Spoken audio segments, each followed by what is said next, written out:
السلام علیکم اللہ وبرکاتہ. الحمدللہ والصلاة والسلام علی رسول اللہ وعلی آلہ واصحابہ ومن والاه.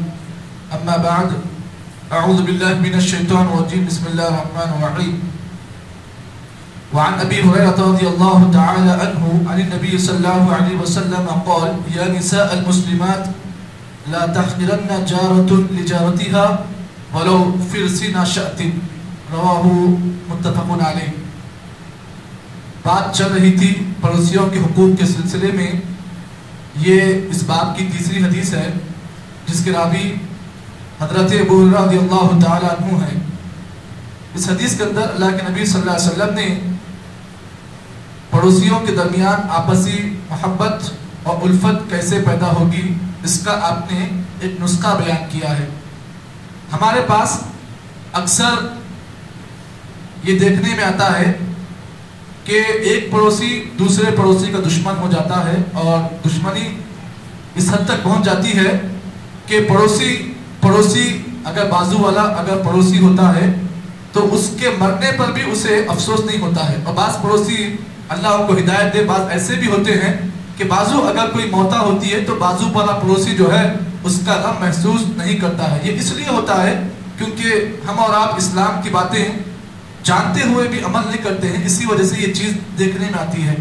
جبکہ اللہ کے نبی صلی اللہ علیہ وسلم جو دین ہمیں دے کر گئے ہیں اس دین کی خوبی یہ ہے کہ اس دین کے ماننے والوں کا مسئلہ یہ ہوتا ہے کہ جب اس دین کے ماننے والے اگر انکار کر لیں تو یہ دین آہستہ آہستہ ہم سے اور آپ کی زندگی سے ختم ہو جاتا ہے. اور آہستہ آہستہ جو ہے ہمارے اندر آج یہودیت آ رہی ہے جبکہ اسلام ہمارے اندر ہونا چاہیے تھا، لیکن ہم نے اپنی اسلام کی باتوں کو آہستہ آہستہ ہم نے نظر انداز کر دیا، جس کی وجہ سے آج ہمارے درمیان جو ہے یہودیت اور جو ہے غیر مسلموں کی تعلیم ہمارے پاس آ رہی ہے. ایسے سلسلے میں ہر ایک مسلمان کو اسلامی رشتہ مانتے ہوئے اگر ہم کوئی حدیث اللہ کے نبی کی جانتے ہیں، کوئی ادب جانتے ہیں تو ہمارے مسلمان کو سکھانا چاہیے. جو حدیث میں نے آج کے درس میں آپ کے سامنے پیش کی ہے اس کے راوی حضرت ابو ہریرہ رضی اللہ تعالیٰ عنہ ہے. اللہ کے نبی صلی اللہ علیہ وسلم نے فرمایا یا نساء المسلمات، اے مسلمان عورتوں، لا تحقرن جارة لجارتها، تم میں کی کوئی پڑوسی عورت اپنے کسی پڑوسی کو حقیر نہ سمجھے، کمتر نہ سمجھے. ولو فرسن شاۃ، نبی نے فرمایا عربی زبان میں فرسنا کہتے ہیں بکری کے کھر کو، جو بکری کا جو پیر ہوتا ہے، جو کھر ہوتے ہیں. نبی نے فرمایا اگر کوئی تمہارا پڑوسی اگر تمہیں ہدیے کے طور پر، تحفے کے طور پر اگر تمہیں بکری کا کھر بھی دے دے تو اس کو بھی تم حقیر مت سمجھو.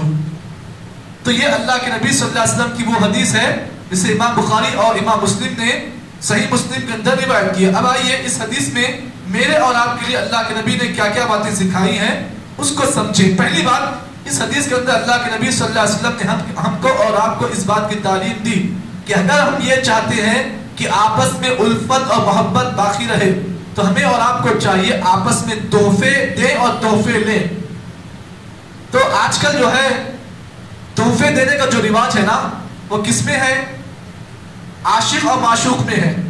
کوئی عاشق کسی معشوقہ سے محبت کرتا ہے تو وہ اسے تحفہ دیتا ہے تاکہ اس کی معشوقہ اس سے محبت کرے. جبکہ یہ عاشق اور معشوقہ میں جو تحفہ دینے کا جو رواج ہے نا یہ ہمارا تو نہیں ہے، یہ اکثر یہودیوں کا مذہب ہے.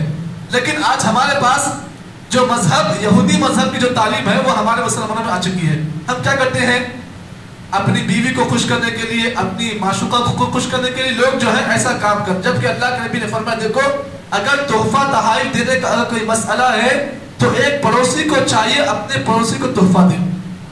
یہ صحیح دین ہے. جو اللہ کے نبی نے فرمایا آپس میں ایک مسلمان کو چاہیے کہ اگر اس کا مسلمان بھائی اس سے نفرت میں ہے، دشمنی میں ہے، تو ایک تو طریقہ محبت پیدا کرنے کا سلام ہے، آپس میں محبت پیدا کرنے کا طریقہ ایک سلام ہے. دوسرا طریقہ ہے تحفہ. اگر کوئی مسلمان آپ سے ناراض ہے، آپ سے اس کی دشمنی ہے، تو آپ کو چاہیے کہ اس آدمی کو آپ پہلے سلام کریں. اگر سلام کا جواب بھی نہیں دے رہے تو آپ کیا کریں؟ دوسرا کام کریں. وہ دوسرا کام کیا ہے؟ تحفہ دیں آپ اس کو. آپ کی جتنی استطاعت ہے آپ اتنا تحفہ دیں اس کو. اس سے کیا ہوتا ہے نبی اکرم صلی اللہ علیہ وسلم نے فرمایا تہادو و تہابو، آپ نے کہا لوگوں تحفے تحائف دیا کرو، آپس میں محبت کو تقسیم کرو. تہادو و تہابو، تحفے تحائف دیا کرو، آپس میں محبت پیدا ہو جائے گی. تذہب الشحناء بینکم، اللہ تعالیٰ ان تحفہ دینے اور لینے کی وجہ سے تمہارے درمیان سے دشمنی کو دور کر دے گا. معلوم یہ ہوا آپسی دشمنی کو ختم کرنے کا علاج کیا ہے؟ تحفہ ہے. آج ہمارے پاس ہمارے خاندانوں میں کئی دشمنیاں ہیں. ایک ایک خاندان دوسرے خاندان سے اتنا دشمنی میں ہے، ایک ایک بھائی دوسرے بھائی سے دشمنی میں اتنا آگے بڑھ چکا ہے کہ دشمنی کی وجہ سے آپس میں سلام علیک بھی نہیں ہوتی ہے.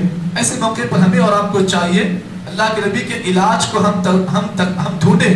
نبی نے کیا کیا علاج بیان کیے ہیں. پہلا علاج ہم جانتے ہیں سلام. یہ سلام جو ہے مفت چیز ہے، فری کی چیز ہے. آپ کسی کو سلام کر رہے ہیں تو اس سے آپس والے سامنے والے میں دوستی پیدا ہوگی. اب سلام کرنے میں کوئی پیسہ تو خرچ نہیں ہوتا ہے جی. ایک دوسرا طریقہ جس کو پیسہ خرچ کرنا پڑتا ہے وہ کیا ہے؟ تحفہ ہے. آپ کو چاہیے کہ آپ اپنے مسلمان بھائی کو تحفہ دیں. اب تحفے میں یہ بھی دیکھیں کہ آپ کی جو طاقت ہے نا اتنا ہی آپ تحفہ دیں. طاقت سے باہر آپ تحفہ دے رہے ہیں تو یہ بھی غلط ہے. آپ کی جو طاقت ہے نا یہ تحفہ دینا چاہیے. اب یہاں پر ایک اور مسئلہ آپ کو بیان کر دوں. عام طور پر پڑوسیوں کو جو تحفہ دینے کا معاملہ ہے اس میں کیا ہوتا ہے، جو لوگ مالدار ہوتے ہیں وہ اپنے پڑوسیوں کو تحفہ دیتے ہیں تو وہ چیز دیتے ہیں جو بالکل باسی ہوتی ہے. 2 دن یا 3 دن بعد کی چیز. اب پیٹ تو بھر گیا ہے، اب پیٹ بھرنے کے بعد وہ چیز جب اسٹور ہوتی ہے فریج وغیرہ میں، اب پھینکنے کے بجائے کیا کرتے ہیں؟ پڑوسی کو دیں گے. چلو، حالانکہ ہونے کا حق تو یہ ہے کہ سب سے پہلے آپ پڑوسی کو دیں، پہلے نمبر پہ دیں. ہم کیا کرتے ہیں؟ پیٹ بھرنے کے بعد، نیت ختم ہونے کے بعد، فریج میں اسٹور کرنے کے بعد وہ چیز اس کو دیتے ہیں. ہونا تو یہ چاہیے تھا کہ جیسے ہی پک جائے پہلے آپ پڑوسی کو دیں. یہ طریقہ پہلا نمبر کا طریقہ ہم نے کیا کیا؟ آخری نمبر پہ ہم نے کر دیا.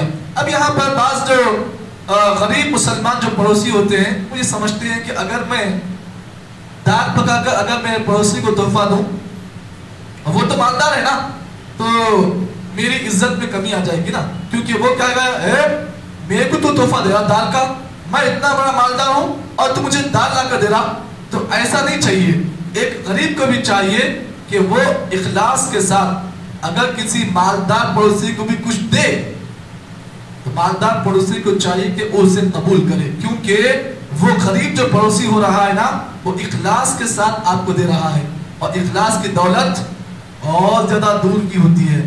ایک مالدار کو بھی چاہیے کہ وہ اپنے کسی غریب پڑوسی کو کچھ تحفہ دے رہا ہے تو اچھے سے اچھا تحفہ دے. ردی مال نہ دے، باسی مال نہ دے، بلکہ اچھا مال دے. کیونکہ اللہ تعالیٰ نے آپ کو وسائل دیے ہیں، آپ کو پیسہ دیا ہے، تو آپ کیا چاہیے؟ اپنے کسی غریب مسلمان پڑوسی کو کچھ دے رہے ہیں تو اچھا انداز سے آپ اسے تحفہ دیں.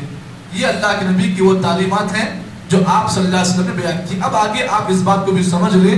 نبی اکرم صلی اللہ علیہ وسلم نے صحیح مسلم کی روایت میں آپ نے فرمایا کہ افضل الصیام، آپ نے فرمایا لوگوں کیا میں تمہیں کوئی ایسا عمل نہ بتاؤں جو اللہ تعالیٰ کی نگاہ میں قیام اللیل اور نماز سے بڑھ کر ثواب رکھتا ہے. صحابہ کا رسول بتائیے آخر وہ کون سا عمل ہے؟